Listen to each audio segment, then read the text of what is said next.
우리 하나님 말씀 살피겠습니다. 마가복음 3장 31절부터 봅니다.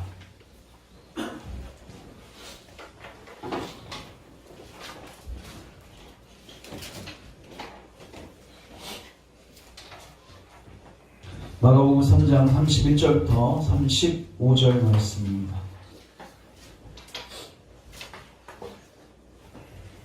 마가복음 3장 31절부터 35절 말씀 교독하겠습니다.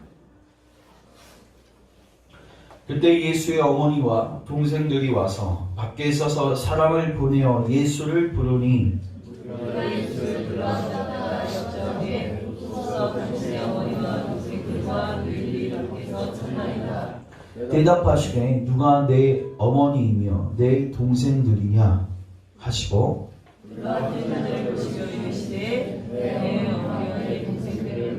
같이 읽습니다. 누구든지 하나님의 뜻대로 자가 내 형제요 자녀 어머니이다. 아멘. 자, 기도하겠습니다. 하나님, 오늘도 우리가 주의 음성 듣고 또 돌이킬 부분을 돌이키고 하나님이 원하시는 자리에 가기를 원합니다. 성령이 이 시간에 우리 가운데 임재하시고 작용해 주시고 우리의 마음의 문을 열어주시고 하나님의 말씀이 우리 마음에 심겨지는 은혜가 있게 하옵소서. 또한 그 말씀이 우리 심령 안에서 깊이 박혀져서 귀한 열매 맺을 수 있는 은혜가 있게 하여 주옵소서. 오늘도 혼미케 하고 우리의 하나님께 나아가는 모든 일들을 방해하는 사단의 역사를 끊어주시고 오직 당신의 힘의 강력으로 우리 안에 참된 회개와 참된 믿음을 일으켜 주시고 정말 남은 생에 주의 말씀 붙들고 사는 은혜가 있게 하소서. 예수님의 이름으로 기도합니다. 아멘. 오늘은 마가복음 3장 31절부터 35절까지 살피면서 따라하겠습니다. 새 질서의 관계. 새 질서의 관계라는 제목을 가지고 하나님 말씀 살피도록 하겠습니다. 우리말 속담에 피는 물보다 진하다 이런 속담이 있습니다. 무슨 뜻이냐면 가족끼리는 그 어떤 경우에도 끊을 수 없는 그 끈끈한 유대가 있다는 것입니다. 사실 우리가 TV에서 보는 많은 사극들이 전부 다 이런 관계 속에서 진행이 됩니다. 그래서 씨앗 혹은 계보 어떤 사극들을 보시면요, 아무리 나에게 잘해줘도 자기 씨만큼은 자기 계보만큼은 그 마음이 차지할 수가 없는 거예요. 그러니까 이게 사실 한국 사회에 이제 편만하게 깔려 있습니다. 우리 한국 사회는 유교 사회여서 가부장적인 사회이고 그리고 가족 중심적인 사회여서 여전히 교회 안에서도 또 교회 밖에서도 가족을 소중히 여기는 모습들을 보게 되고요. 그 서양 사람은 안 그런가? 서양 사람은 제가 이제 만나본 경험에 의하면 대단히 개인주의적이긴 합니다. 그러니까 우리보다는 굉장히 냉정하고 개인주의적인 부분이 있는데 그래도 가족은 가족이에요.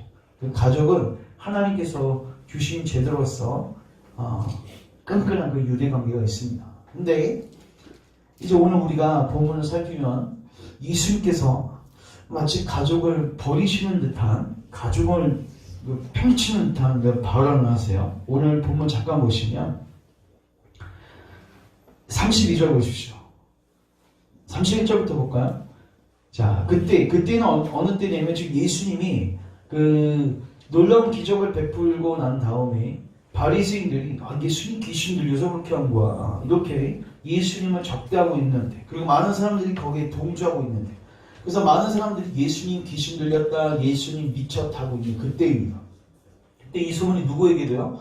가족들에게도 들어갔고, 제가 그때 어머니하고 동생들이 온 거 봐서는 아버지 요셉은 이때 당시는 이제 죽었을 것 같아요. 그러니까 어머니하고 동생만 찾아왔던 것 같고, 어떻게 해서든지 아들과 또 우리 형님을 뜯어 말리기 위해서 찾아왔던 것 같습니다. 분명히 가족들이요, 예수님의 사역에 지금 뭔가 잘못되어 있는 것 같다. 그러니까 예수님 사역을 방해하기 위해서 왔습니다. 동조하기 위해서 온 건 아닙니다.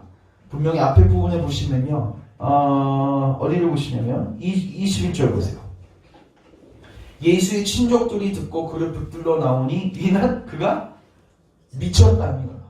그러니까 이미 예수님의 가족들도 예수님에 대해서 의심을 갖고 있었고 예수님 사역에 대해서 동조하지 못한 부분들이 있었던 것 같아요. 그래서 찾으러 왔습니다. 그래서 무리가 예수님 밖에 당신의 어머니와 동생들이 와 있습니다. 그랬더니 33절 대답하시되 누가 내 어머니이며 동생들이냐? 그럼 이건 왜 물어보셨습니까? 예수 치매이십니까? 지금 30세밖에 안 되셨는데 치매는 아니시고 그럼 왜 물어보셨을까요? 자 34절 둘러앉은 자들을 보시며 이러시되 잠시만요.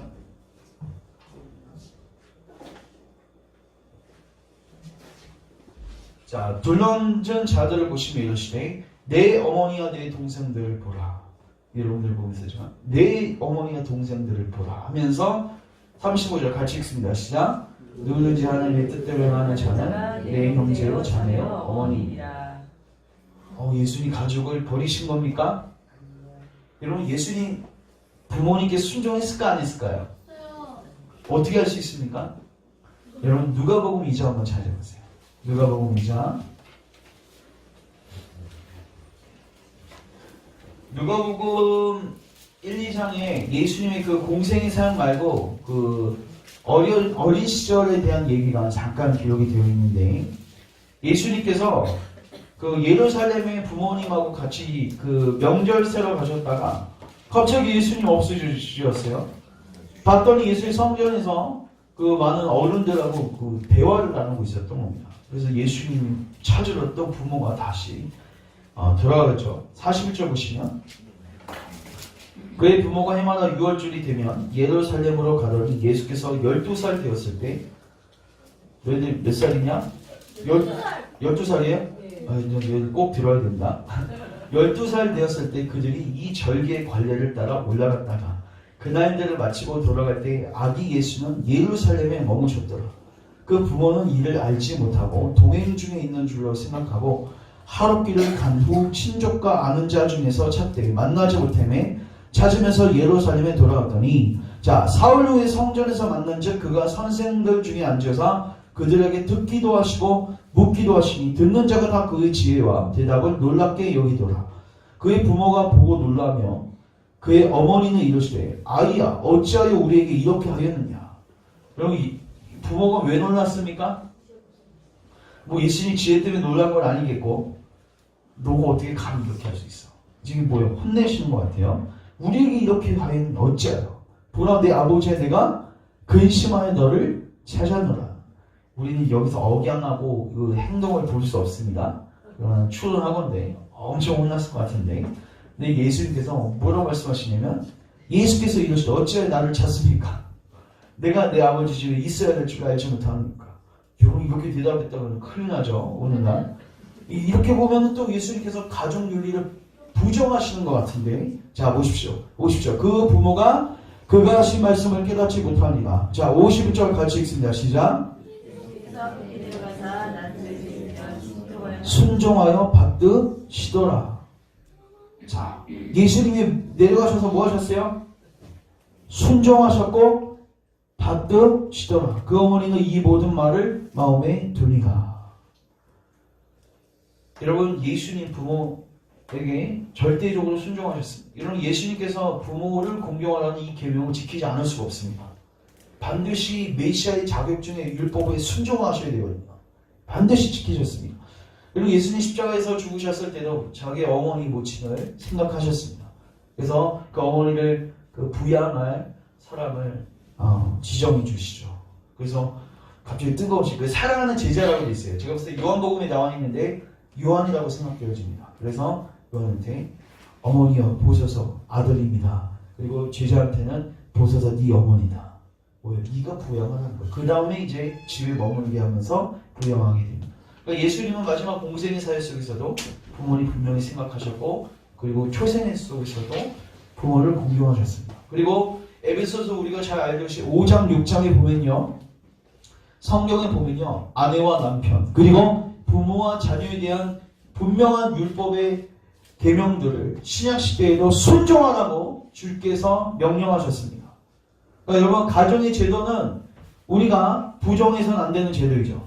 여러분 가정 누가 만드셨습니까? 하나님 만드셨어요. 창세기에 보시면 하나님 남자에게 여자를 주시고 생육하고 번성하라고 하시면서 가정을 인정하시고 또 가정을 소중하게 여기시는 하나님의 마음을 볼 수 있게 되죠. 그래서 모든 인간들은 이 가정이라는 제도 속에서 보통 생육법을 통해서 확장되고 펼쳐져 가는 거예요. 그래서 하나님의 나라가 이루어지는 것입니다.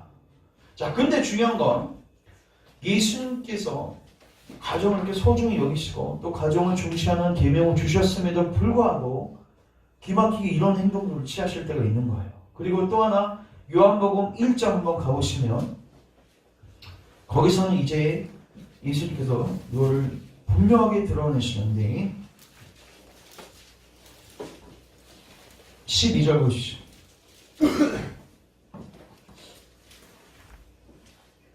같이 읽습니다. 시작. 영접하는 자하고 그 이름을 믿는 자들에게는 하나님의 자녀가 되는 권세를 주셨습니다. 여기 보시면 자 예수님은 이제는 뭐 하시냐면 적극적으로 자기의 몸이 속했었던 그 가족의 제도를 뭐 별로 중요하게 여기지 않을 뿐만 아니라 더 적극적으로는 새로운 공동체를 만드시는 것 같아요. 여기 보면 하나님의 자녀가 되는 권세를 주십니다. 야, 너 하나님의 자녀다? 하나님의 자녀다. 이 권세를 주고 다니시는 거예요. 그래서 하나님이 아버지이시고 우리는 하나님의 자녀인 어떤 공동체를 만드시는 거예요. 이런 성경에 보면 예수님을 뭘로 표현하냐면 하나님의 맏아들이라고 표현합니다. 맏아들은 누구에게만 의미 있습니까? 둘째, 셋째가 있는 곳에만 의미가 있는 거죠. 맞죠? 외동 독자한테는 맏아들 의미가 없는 것입니다. 맞죠? 둘째, 셋째가 의미 있습니다. 그 둘째, 셋째가 있어야지만 맏아들이라는 단어가 성립되는 거예요. 그러니까 예수님의 맏아들이시라는 거는 예수님께서 자기 동생들, 형제들을 지금 만들고 계신다는 거예요. 그런데 누구에게 그 권세를 주시냐면 예수님을 영접하고 그 이름을 믿는 자. 자, 그러면 이 새로운 공동체를 만드는 방법이 보통 생육법을 통해서 혹은 혈통을 통해서 가능한가? 그렇지 않대요. 13절 보시면 이는 혈통으로나 육적으로나 사람의 뜻 갖고 안 된다. 오직 누구로부터? 하나님께로부터 난 자들이어야 돼. 이건 요한이 쓰는 독특한 용어인데 이건 거듭난 자입니다. 성령님의 거듭나게 하시는 사역을 통해서 예수님을 참되게 믿고 교회 안에 들어온 자, 하나님 나라로 들어온 자를 하나님께로부터 난 자라고 표현하고 있어요. 자, 3장도 가보십시오. 3장도 가보시면 여러분 잘 아시는 대로 니고데모라는 사람과 예수님의 대화를 보세요. 자, 1, 2절. 그런데 바리새인 중에 니고데모라는 사람이 있으니 유대인의 지도자라. 그가 밤에 예수께 와서 이르되 라삐여 우리가 당신은 하나님께로부터 오신 선생인 줄 아나이다. 하나님이 함께 하시지 아니하시면 당신이 행하시는 이 표적을 아무도 할 수 없습니다. 여러분 지금 바리새인 중에 니고데모라는 사람이 예수님께 와서 뭐하고 있습니까? 예수님을 저주해요? 예수님을 칭찬해요? 이 칭찬입니까? 저주입니까? 칭찬이죠. 라삐여 당신은 하나님께로부터 오신 선생입니다. 그 근원이 어디시다? 하나님이시다. 그리고 당신의 표적을 보건대 하나님이 반드시 함께 하시는 주의 종입니다. 여러분 그 당시 바리새인이요 예수님을 만났다는 것은 획기적인 사건입니다. 그 누구도 예수님을 만날 수가 없습니다. 왜요? 그 당시 금기의 인물이에요. 만나서는 안 되는 유주의 인물이란 말이에요. 그런데 밤에 예수님께 찾아서 이런 언사를 이제 내비쳤던 거죠. 여러분 보통 사람들 같으면 고맙다, 감사합니다. 그리고 그 사람을 받아줄 수 있을 것인데 예수님은 독특한 말을 하시는데 3절 같이 한번 읽겠습니다. 시작.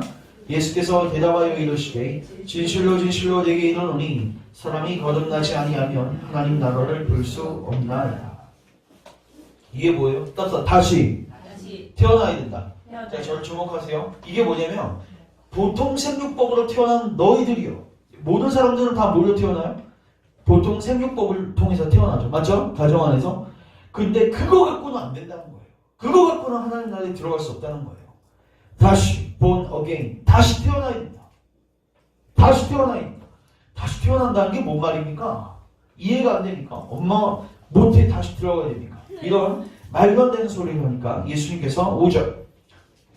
예수께서 대답하시되 진실로 진실로 내게 이르노니 사람이 물과 성령으로 나지 아니하면 하나님 나라에 뭐 할 수 없다?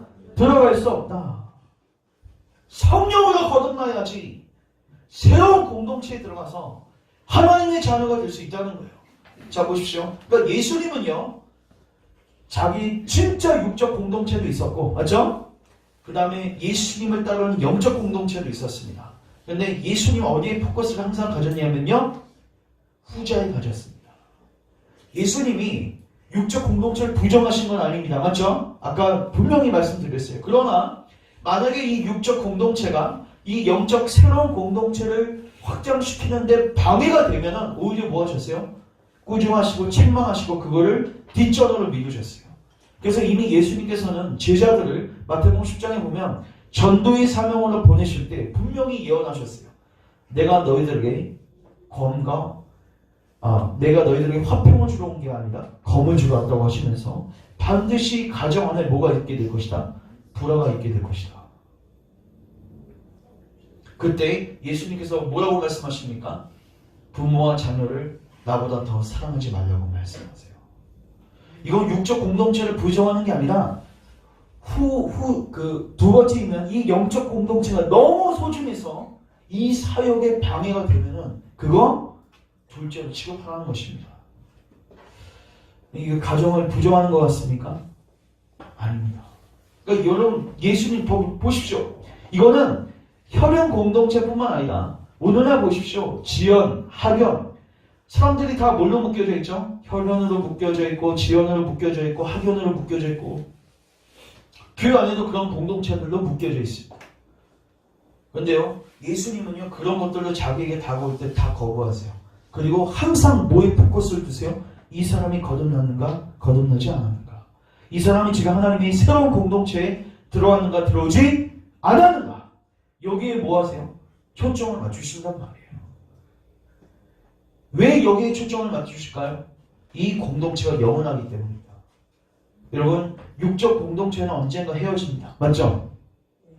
영적 공동체는 영원적 갑니다. 그래서 예수님은 여기에 포커스를 맞추신 거예요. 그리고 육적 공동체도 생각해 보십시오. 얼마나 비참합니까? 이 땅에서는 같이 가족으로서 하나님께서 묶어주셨는데 영원한 길에서 만날 수 없다면 여러분 천국에 가는데 여러분 가족들 못 보면 어떻게 생각되시겠습니까? 묵상 해보신 적 있으십니까? 갔는데 부모가 없어요. 갔는데 여러분 자녀들이 없어. 끔찍한 것입니다. 혈연 공동체 대단히 중요하죠.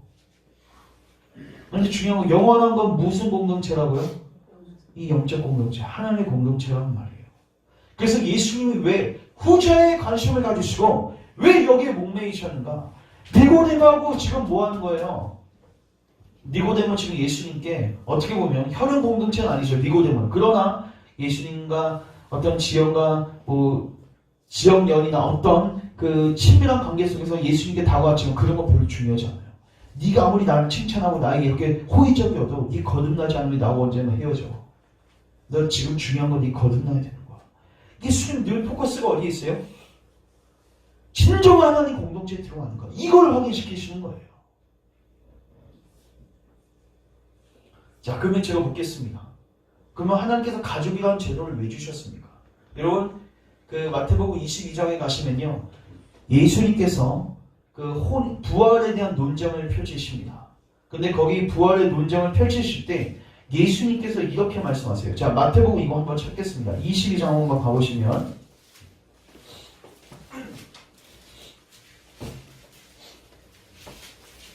마태복음 22장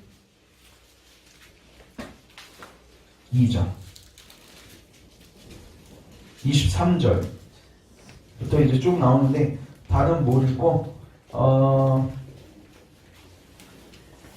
30절만 읽겠습니다. 시작. 부활 때에는 장가도 아니 가고 시집도 아니 가고 하늘에 있는 천사들과 같습니다. 여러분 우리가 죽고 부활한 다음에는요 여러분 거기서는 남자 여자 개념이 없어집니다. 장가도 없고요, 시집도 없고요, 부모 자녀 관계도 없어요. 그냥 하나님 백성일 뿐이에요. 이 말은 뭐냐면요, 부모와 자녀의 관계, 그리고 남편과 아내의 관계는 하나님께서 우리가 이 땅 가운데 살 동안만 한시적으로 주신 제도예요.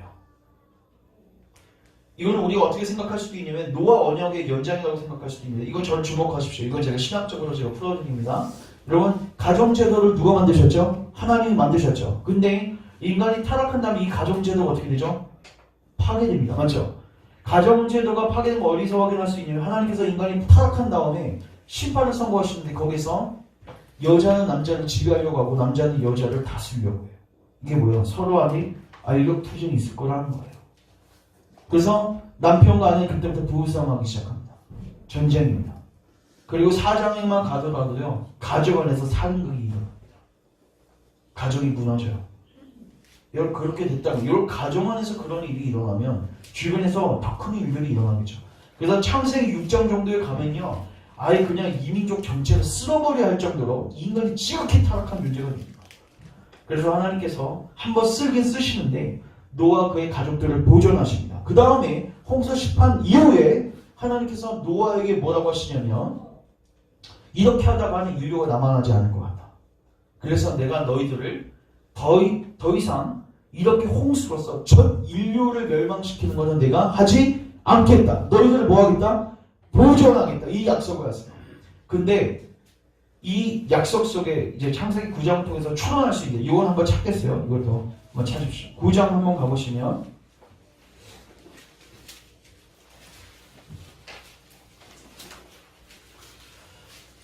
자, 8장 21절 가보세요.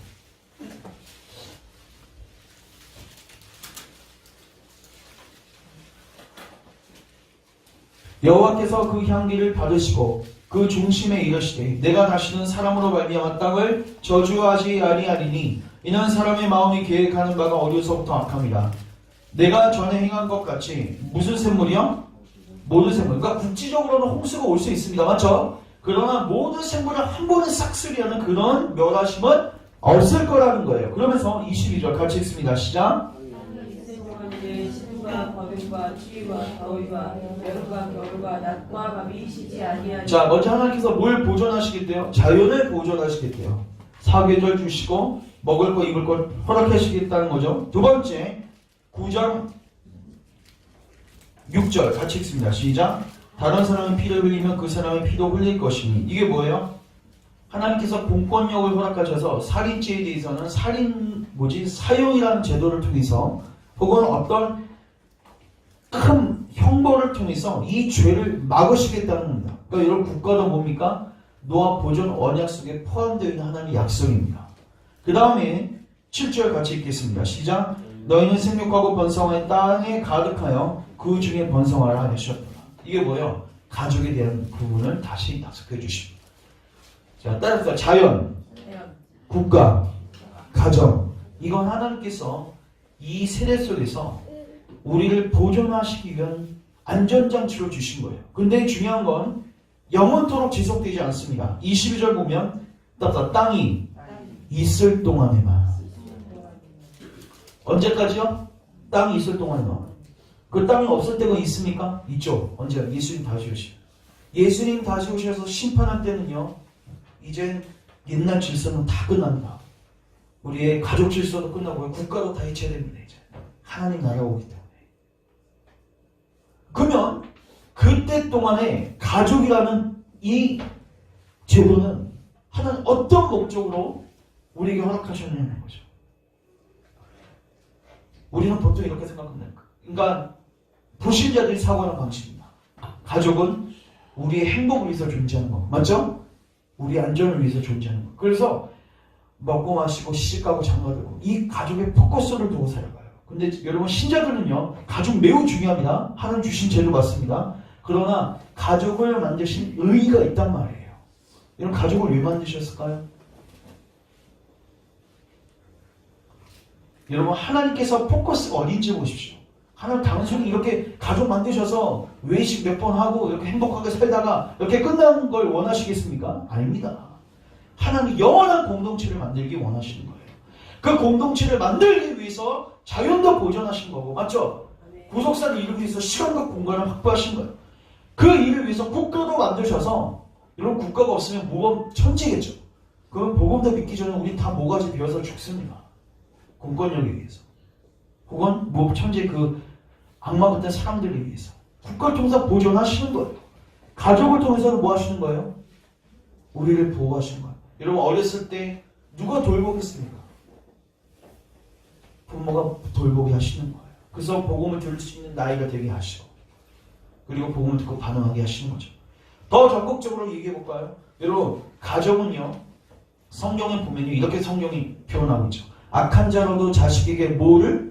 좋은 것으로 줄 줄 알거든. 아무리 악한 부모라도 자식에게 좋은 걸 주고 싶어 합니다. 이게 부모의 마음이에요. 맞죠? 이게 타고난 마음인데, 중요한 건 이 혈연 관계 속에서 누구 한 명이 복음을 딱 듣게 되잖아요. 어떻게 될까요?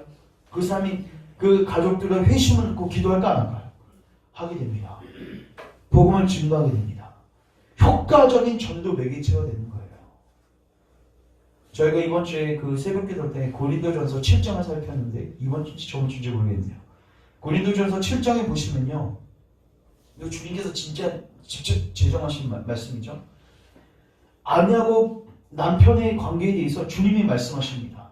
자, 여기 두 부부가 있습니다. 부부가 있는데 한 명이 믿고 한 명이 안 믿어요. 근데 그러면 가치관이 틀리니까 살기가 싫죠. 맞죠? 박해하겠죠. 근데 하나님께서 최대한 이혼하지 말라고 하십니다. 믿는 신자한테 남편이 살기 원하면 도덕하면 안 되고, 그리고 남편이 이혼하자라고 얘기해도 되도록이면 같이 데리고 살려고 합니다. 근데 그 이유가 무엇인지 아십니까? 자, 고린도전서 7장 보십시오. 7장 13절. 혹시 지금 버릴 위기에 처해 계신 분이 버림받을 위기에 처해 계신 분은 오늘 이 맛에 꼭 붙으시고 상대방에게 해주십시오. 13절 12절부터 볼까요? 그 나머지 사람들에게 내가 말하노니 만약 어떤 형제에게 믿지 아니하는 아내가 있어 남편과 함께 살기를 좋아하거든 그를 뭐하지 말라? 버리지 말라. 어떤 여자에게 믿지 아니하는 남편이 있어 아내와 함께 살기를 좋아하거든 그 남편을 버리지 말라. 왜요? 14절 같이 읽습니다. 시작. 믿지 아니하는 남편이 아내로 말미암아 거룩하게 되고 믿지 아니하는 아내가 남편으로 말미암아 거룩하게 되나니 그렇지 아니하면 너희 자녀도 깨끗하지 못하니라. 이게 뭐예요? 자녀에 대한 예를 드는 거예요. 여러분 자녀도 처음부터 믿었습니까? 아니죠. 그러나 믿는 부모 속에서 들어오면 어떻게 돼요? 은혜 영향력 속에 있는 거예요. 그 신자의 선한 영향력 안으로 들어온 건 대단한 큰 축복입니다. 근데 이거는 부모와 자녀뿐만 아니라 남편과 아내도 마찬가지예요. 둘 중에 한 명이 먼저 제대로 된 크리스천이 되잖아요. 그러면 그 사람의 선한 영향력이 어디에 미쳐요? 남편과 아내에게도 미쳐요. 그러면 은혜의 영향력 속에 들어오게 되는 거예요. 그러면 하나님이 때가 되시면 혹시나 그 사람은 뭐 할 수도 있어요? 구원해 주실 수도 있죠. 16절 같이 읽습니다. 시작. 아내 된 자여 내가 남편을 구원하려는지 어찌할 수 있으며 남편 된 자여 내가 내 아내를 구원하려는지 어찌할 수 있으리요. 여러분 바울이 뭐에 초점을 두고 있습니까? 이 세상에 있는 가족 질서 뭐를 위해서 주신 것이다? 이런 일들을 위해서 주신다는 거예요. 여러분 저는 가족만큼 효과적으로 이 복음을 증거할 수 있는 공동체가 없다고 봅니다. 왜요? 기본적으로 끈이 있잖아요. 맞죠? 정이 있잖아요. 그래서 저는 여러분들에게 권면합니다. 여러분 주변에 있는 가족들을 보면서 여러분들은 기도하시지 않잖아요. 여러분들이 기도하면 누가 기도하겠습니까? 생각해 보십시오. 여러분들 가족의 회심을 넣고 여러분들이 기도하지 않으면 미안하고 죄송하지만 다른 누가 기도하지 않습니다. 여러분들 가족들이 기도하지 않는데 누가 기도하겠습니까? 여러분 가족을 왜 주셨습니까? 여러분 그 사도행전 16장을 보면요 독특한 얘기가 나. 간수 아시죠? 간수가 빌립보에서 회심하죠. 근데 사도 바울이 주 예수를 믿으라 그리하면 너와 내 집이 구원을 받으리라. 그 다음에 간수만 온 게 아니라 그 다음 날요 가족들이 다 옵니다. 그리고 세례를 받습니다.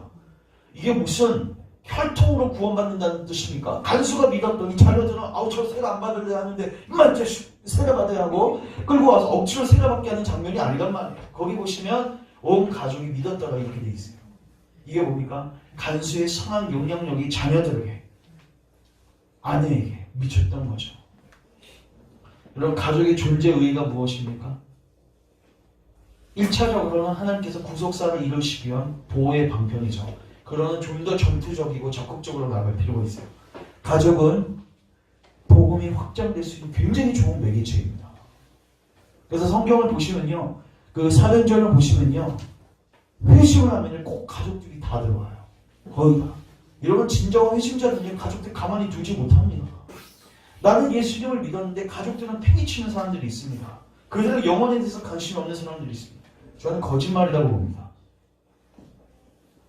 아니면 가족에 대한 대단한 상처가 있어서 신경 안 쓰지. 그러나 보통 아무리 약한 자라도 가족에게 대한 기본적인 마음이 있단 말이에요. 근데 그 마음을 갖고 있는데 복음이 내 안에 들어왔다. 가장 소중한 걸 깨닫게 되었다. 인간의 영원한 운명에 대해서 깨닫게 되었다. 그런데 가족을 전도 안 한다. 논리적으로 말이 안 되는 거예요. 여러분, 가족의 존재의 무엇이라고요? 복음 증거입니다. 제가 이걸 왜 말씀드리냐면, 오늘날 교회 안에서 가족들이 있습니다. 여러분 주변에 가족들, 믿지 않는 사람들 많죠? 기도하십니까? 그들을 놓고 그들에게 복음을 증거하십니까? 여러분, 그들에 대한 큰 관심사가 무엇입니까? 여러분, 정말 영원의 회심이라고 얘기할 수 있겠습니까? 가족에게 존재의 의의입니다. 이게 옛 가족 질서의 존재 의의라는 거죠. 그래서 우리가 이 가족이라는 것을 이런 의미 속에서 받아들이고 우리가 적용해야 한다. 자, 우리 하나만 더 찾겠습니다. 고린도전서 9장, 방금 있었던 거 9장 22절.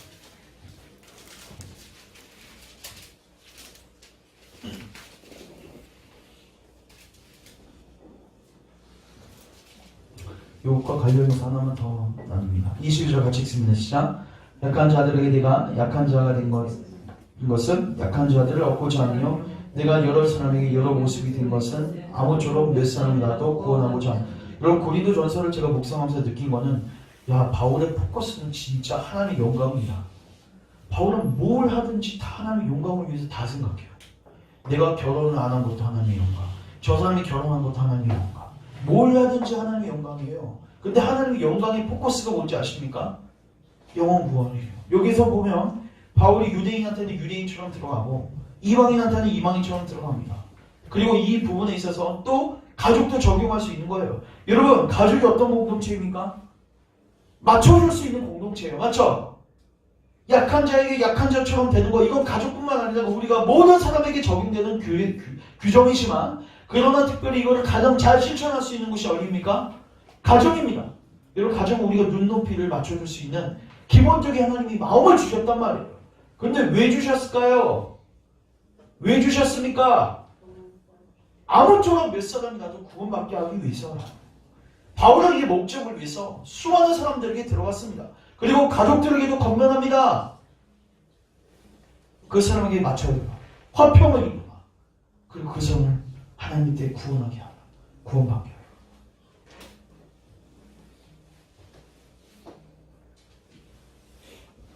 왜 성경에서 먹고 마시고 시집가고 장가드는 게 왜 죄라고 하는지 아십니까? 그렇게 사는 삶은 하나님의 큰 공동체를 보세요. 하나님 구속사역을 보지 못하는 근시안적 사고 속에서 사는 것입니다. 여기서 먹고 마시고 시집가고 장가드는. 저는 안타깝게도 오늘날 그런 시각들이 교회 안에도 존재해요.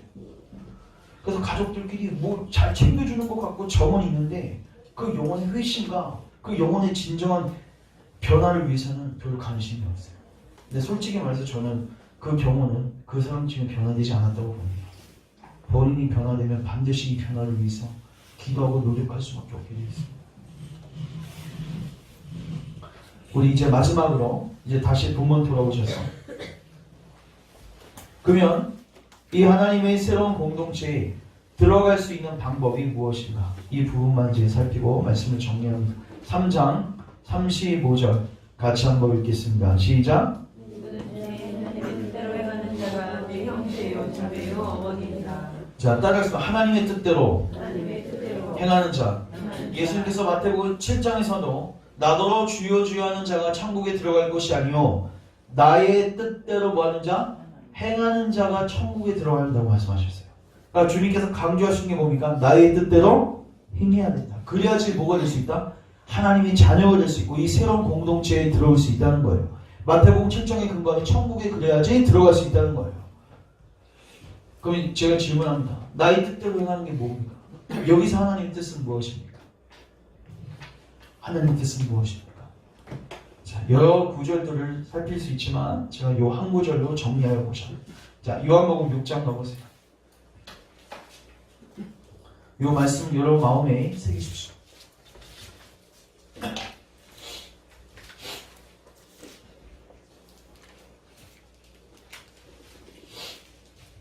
(26절)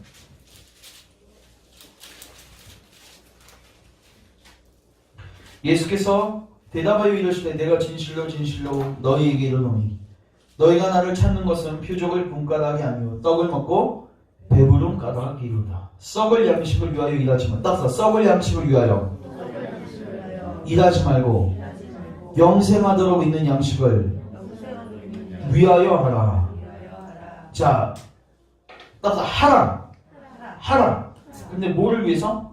영생을 위해서. 자, 그러면서 28절 그들이 묻되 우리가 어떻게 하여 하나님의 일을 하오리까? 하라 했으니까 뭘 해야 합니까? 그랬더니 29절 같이 읽습니다. 시작. 예수께서 대답하여 이르시되 하나님께서 보내신 일을 믿는 것이 하나님의 일이라 하시니 따라서 보내신 일을 믿어라. 자, 저를 주목하십시오. 하나님의 뜻은 무엇입니까? 여러분들이 영생에 관심을 갖는 거예요. 썩을 양식 말고 어떤 거예요? 영원한 일들에 대해서 관심을 갖는 거예요. 그리고 그 일을 위해서 여러분들이 가장 해야 할 일이 뭐예요? 하나님께서 보내신 일을 뭐 하는 거예요? 믿는 것입니다. 제자들이 물었어요. 내가 하나님의 뜻대로 행해야 되는데 그 하나님의 뜻이 무엇입니까? 내가 뭘 해야 합니까? 물어봤더니 네가 진짜로 지금 당장 해야 할 거 뭐냐? 네 관심을 하늘에 두고 그 일을 위해서 예수 그리스도를 뭐해라? 믿으라. 그리고 예수님을 믿게 되면 이제 또 주님께서 무엇을 명령하십니까? 순종을 명령하시죠. 그래서 성경에 보면 이런 계명들이 있죠. 항상 기뻐하라, 시종하고 기도하라, 범사에 감사하라. 이는 그리스도 안에서 너희를 향하신 하나님의 보다 뜻이다. 그러니까 첫 번째로 우리에게 요구되어지는 하나님의 뜻은 예수님을 믿고 구원받으라는 거. 두 번째는 이제 예수님 안에서 순종의 삶을 살라는 것입니다. 그리고 이러한 자들은 누굽니까? 하나님의 자녀입니다. 이러한 자들은 영원한 새 질서의 관계 속에 들어온 자들입니다. 이러한 자들은 영원토록 그 관계가 지속될 것입니다. 사랑하는 형제자매 여러분, 제가 여러분들에게 권면합니다. 여러분들은 곧 헤어질 관계에 집착하십니까? 아니면 영원한 관계에 투자하고 계십니까? 제가 여러분들에게 단도직입적으로 말씀드릴 수 있는데 여러분들이 옛 관계 속에서 헤매고 있다면 여러분들은 곧 머지않아 가장 비참한 운명을 맞이하게 될 것입니다. 그 사람들과 다 헤어지게 됩니다. 여러분들이 가졌던 그 행복했던 기억들은 다 산산조각이 나서 깨져버릴 것입니다.